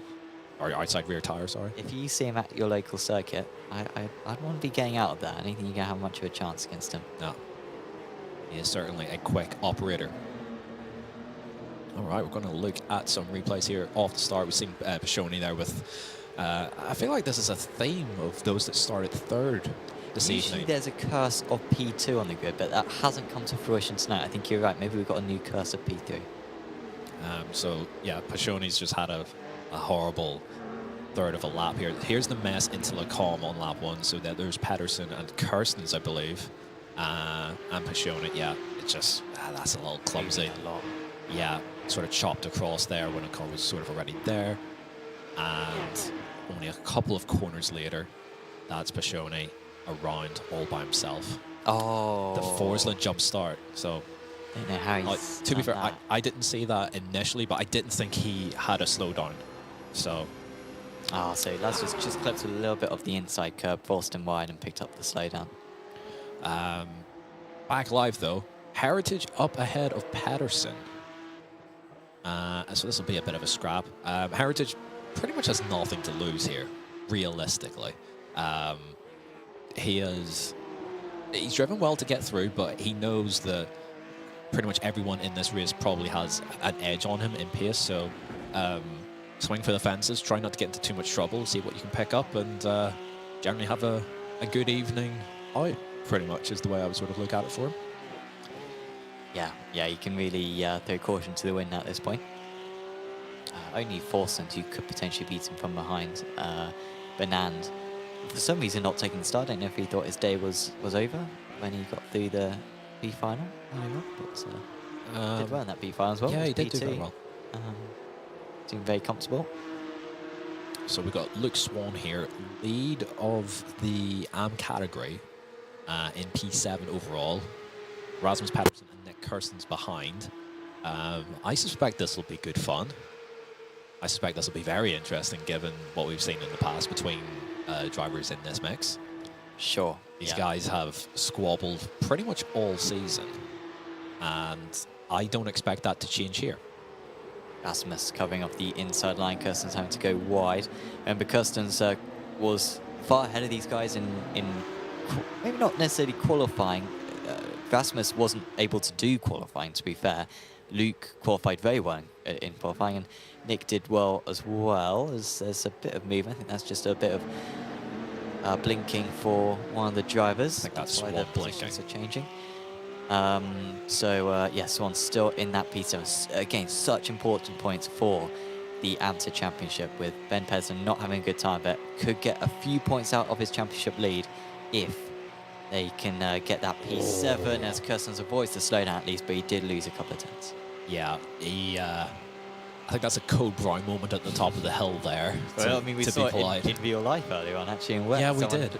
Lost it in a similar scenario. Yeah, it's such a tricky corner, especially behind another car, because you're carrying that little bit of extra speed, and the compression at the bottom of the hill sort of can upset the car, as it can then force the car to be slightly offline up at the top of the hill. When I last drove the Porsche 992 around here, I rocked up to the Porsche Taycan Esports Super Cup on a couple of hours practice because I was doing double duty with the SLR1. Showed up, struggled, and dropped it in. It was actually the bottom of the hill on worn tires with 2 laps to go, and that incident was one of many incidents that cost my license for this year. So not easy to navigate around here, especially if you're behind another car and carrying a little bit of extra speed. Sure. And Kirsten's was the one that we saw that close onboard moment before, picking up a few too many marbles on his windshield, so he deploys the wipers to get them clear. But he's trying to stay close in the middle part of the lap. It's actually Kevin Richard at the front of this queue now. Richard had a bit of a slow lap, really, overall. He's been losing time every sector to Luke Swan. I don't think it was necessarily an individual mistake. It's just been maybe the slipstream just dragging up the Australian to the rear of the French driver. And now he could not be a whole lot closer. We're going to have maybe 3 more laps in this race. Only 2 more laps actually in this race. We're just going to miss out on the 3rd, I believe. You're probably right. Probably right, yeah. We'll go with that. Go with that. It's wide back there Very from wide. Rasmus Pedersen. And This queue is growing, isn't it? Personi's back. He is I thought back. Personi was gone, but he's back. No, he's sort of been lurking there for the last lap or 2. Not necessarily with much extra pace on the cars ahead, but it's more Kevin Richard has sort of come back to this chasing Ampac plus Pashoni rather than it being the other way around. It might be another slowdown for Bremer in the background, not 100% sure. Don't think so, actually. But they're going to remain line astern here through Lacombe and probably then through the middle of the lap. So things are sort of quietening down but building up at the same time. Sure, yeah. By the way, shouts out to our title sponsor for this series, Apex Racing Academy. If you want to get faster in the Porsche Cup car, do go to Apex Racing Academy, because Michael Yanni doing the coaching for this car, and so many drivers in this series in particular, but then just generally. I have so many kind words to say about Michael. He is one of the best coaches in the academy is really good at demonstrating exactly what you need to do in order to get faster. And so you can do that for the Porsche Cup car, and you can also get our offers for Nürburgring 24 as well by going to that link that you see right there, and you can get free GT3 setups plus a track tutorial designed by Salva Talent. Just put in your email and you get all that for free over on that web address that you see below. Back to live, and Rasmus under massive pressure. He's been offline for most of the past few corners, and he's lost the draft, or a lot of the draft, to the car ahead, and now he's going to have to start defending. He is indeed, and the first port of call for big defensive actions is probably going to have to be into the bus stop chicane here. Kirstens will not want to hang around any longer, and he'll want to try and get this done ASAP. Cover there from Pedersen on the inside. Kirstens to the outside. It's getting a little bit tight and a little bit close for comfort there, but everyone's kind of made it through for now. Okay. Wide there by Rasmus Pedersen. Kirstens up into P8 for now, but the door is still open here into La Source. 3 wide onto the brakes. And he's going to go all the way around the outside there, Personi. But it hasn't worked out for him, There's and no he'll grip out there. remain third in line. And you see the way that Bremer has immediately caught up to these guys. He was a dot just a few moments ago. They're really squeezing on the entry to No, a please Are they don't, going please to don't. survive? Oh. Oh, Personi, no. He's had to check it up. Bremer's got to run here. No, I think he's okay. Bremer's going to get through, and he might even get past his teammate as well. That was just an impossible move being attempted there by Personi. It was never going to work. And, well, Bremer's the big man who takes advantage, and he didn't really do anything there, Bremer. He just took his racing line. Yep. I will say, though, that's more on Kirstens for not backing out of that in enough time to actually then take La Source, or sorry, Eau Rouge and Radion.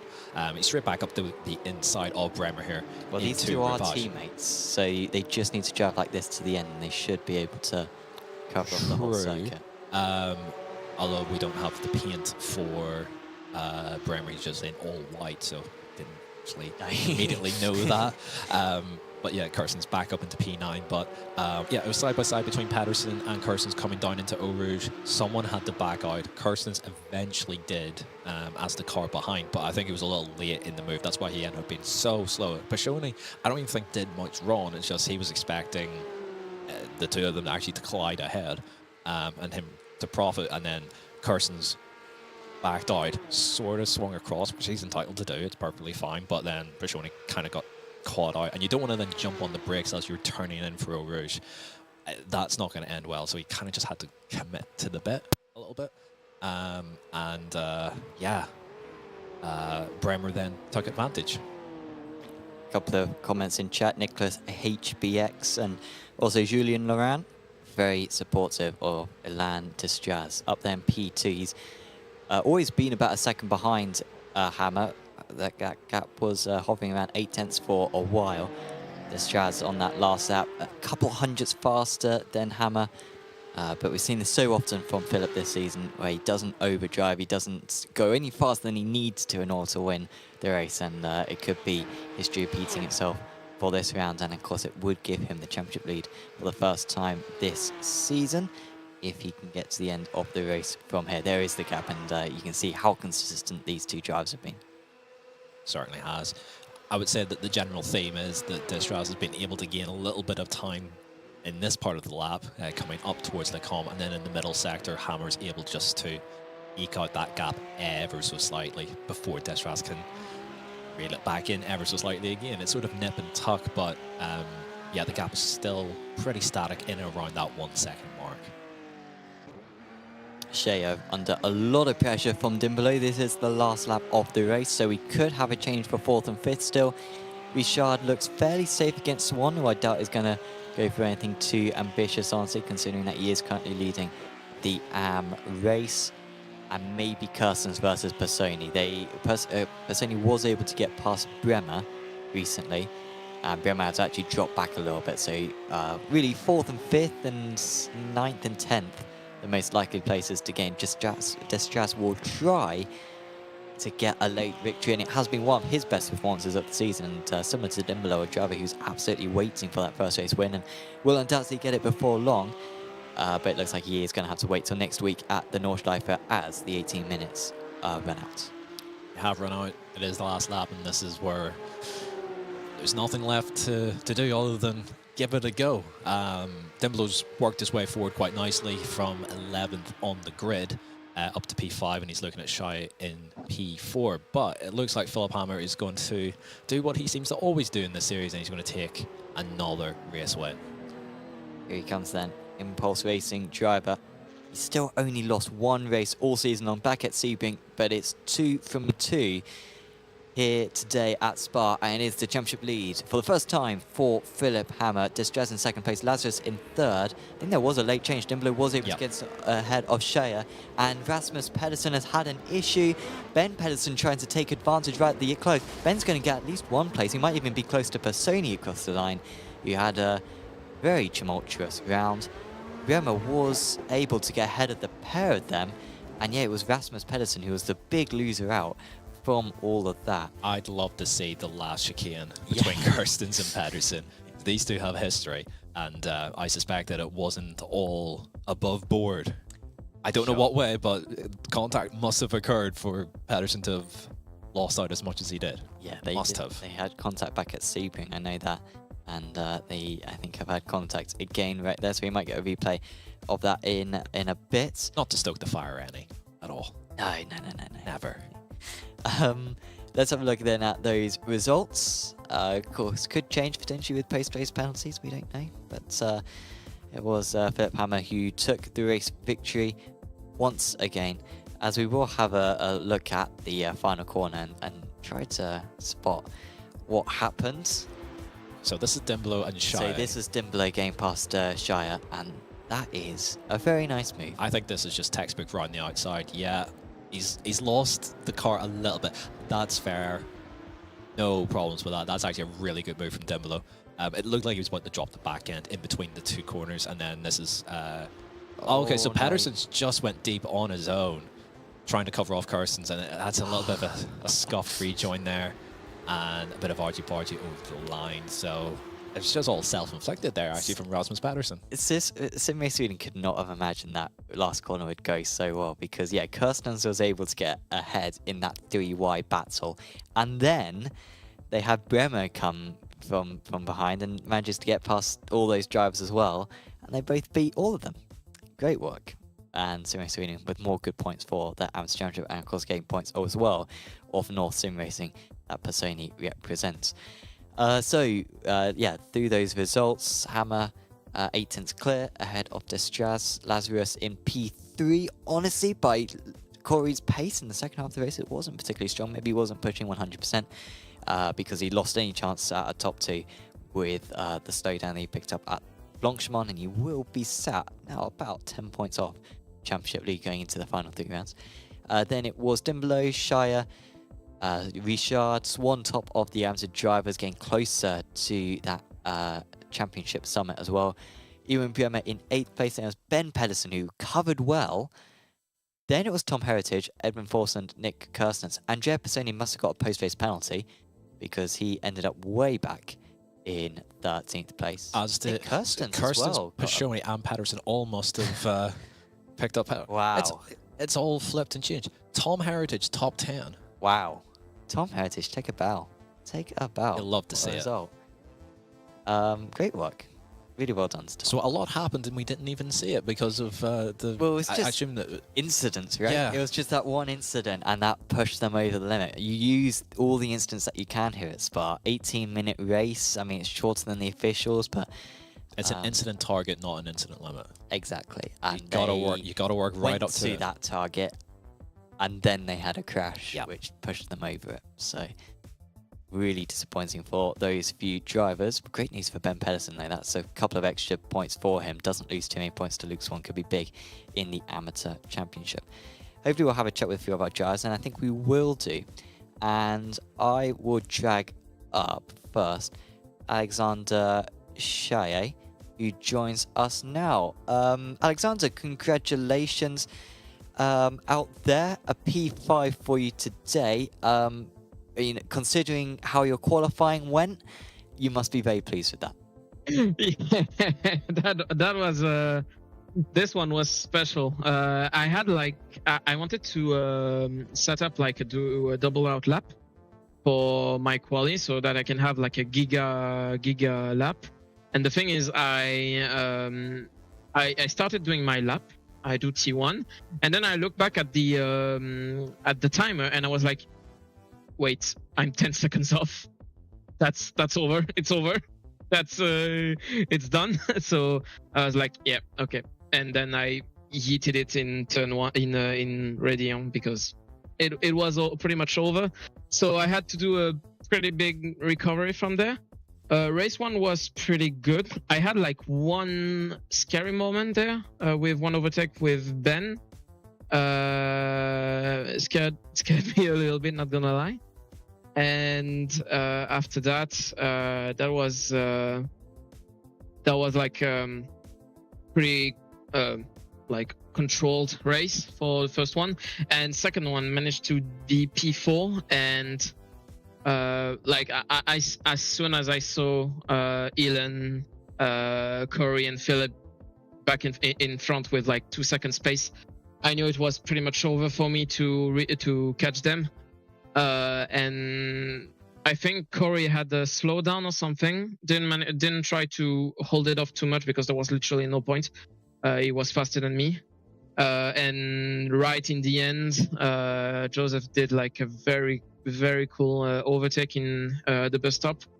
And yeah, very good, pretty good racing. Kind of stressful in a way because we were very close on incident points because I feel like everybody did off tracks in some specific corners to gain time because you can gain a lot of time by cutting some corners. So I started following them because it was just faster to do it. And like if I wanted to have a chance to battle for P3, I had to follow them. And in the end it was pretty close, but yeah, pretty good racing. That was cool. And yeah, enjoyed it a lot. Congrats to Elon because finally he got his podium, and what a P2. Like now very, very great pace from him. That was very cool. Yeah, it was a good performance from him. You mentioned the off tracks. I mean, there were 3 drivers who got post-race penalties for going over the off-track limit. So you were not the only one who was very close on that one. They all got a 4x on the last corner. So that's them on that occasion. Next week we go to Nürburgring. Are you doing the 24 in the Porsche Cup? Are you able to use that experience? Like, do you practice with that, or are you not doing that car check combo? I don't think I will do the 24-hour race at the moment because I don't think I will have the time to be competitive with it. So I think I will just practice for the league race. But I don't expect to be on par with the others with on this track combo because it's the NURB, so it needs so much time and laps and practice with it. I lack that amount of performance in this track, so I don't think I will. But yeah, I'm still looking forward to the league race because it's going to be a different format this time since it will be endurance, so it will be a different task to do. And I'm very I don't think I'm that great on managing tires and fuel, so it will be another exercise for me and a way for me to practice and get better at it. So that's what I'm looking forward to. Absolutely. Well, thank you for joining us, Alexander. Is there anyone you want to give a shout out to? Shout out again to Xilno because he was flying today. Shout out to my parents who were watching the race back in the television, and it's always lovely to hear their feedbacks from the race every time. I was leaving to go to for the warm up, and hearing comments from my dad. It's always it's lovely. So yeah, thanks for that. And yeah, love you all. Awesome. Well, thank you for having a chat with us, and best of luck for next week. Thank you. See you next week. Alexander Shaya there, finishing P5 overall in the A final.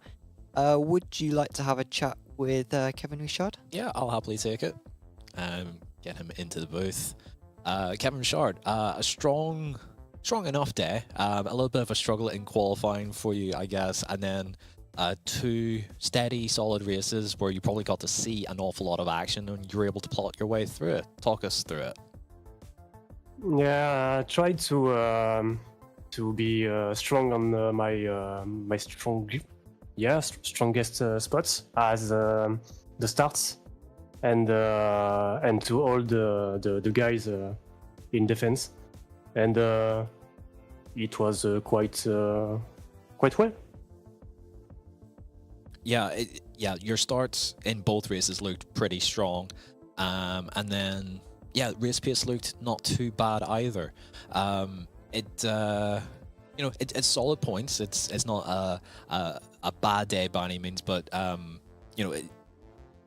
was there maybe a little bit of room for improvement? Was the qualifying lap probably the big downside, I guess, of this meeting for you, or was that kind of like your general qualifying pace for you today, and then you just raced it really well? No, I think you can say that overall I can do better, both in qualify and race pace. Didn't practice so much this week as it was a holiday week in France, so I was just away from the sim. But I tried my best, and it started well. So I was a bit lucky. Good fight with Joseph on the first race. Second one was pretty short. he sent it in no name and just pass. So I just had to hold the. I think it was Luke and Yuan. Just hold them behind me, and it was done. So yeah, pretty strong result for me. I would say that it's much better. It's much better than the start of the season, and I'm pretty happy with it. Yeah, that makes sense. So we look forward now to the Nürburgring Nordschleife next week.